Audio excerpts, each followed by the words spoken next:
អតីតកាលបណ្ដាលឲ្យចិត្តមិនស្ងប់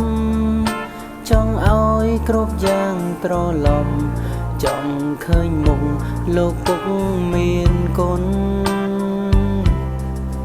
អតីតកាលពុកខំលីសែងរែកពុនក្រុមយ៉ាងពុកទ្រាំអន់ធន់ដើម្បីកូនបានដូចគេឯងញើដូចឈាមក្រមគ្រាកណ្ដាលថ្ងៃក្តៅដល់ផ្ទាំងមិនថាយប់ជ្រៅពុក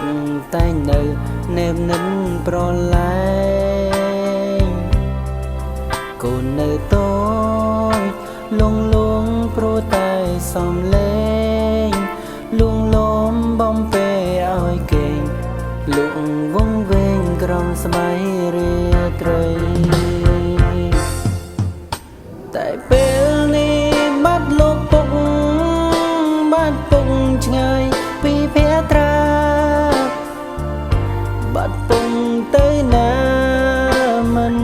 ស្ដីកូនស្រែកហើយរកលោកពុកទ្វេបលោកមិនប្រណីទៀមទាមកផ្ដាច់និស័យឲ្យឃ្លាត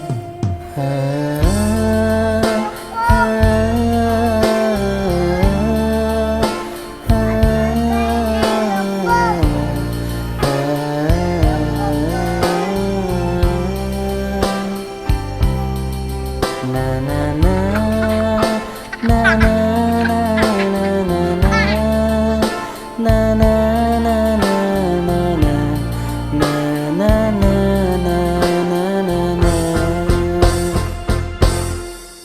ចង់ជួបមុខ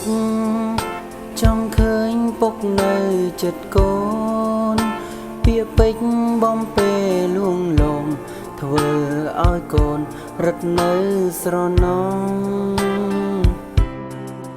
មានថ្ងៃនេះដោយសារកូនពុកសណ្ដងទូមានអប់រំកូនប្រុសមិនឲ្យខំលូធំដឹងក្តីតែពេលនេះឃ្លាតលោកពុកឃ្លាតពុកឆ្ងាយពីភត្រាបាត់ពុក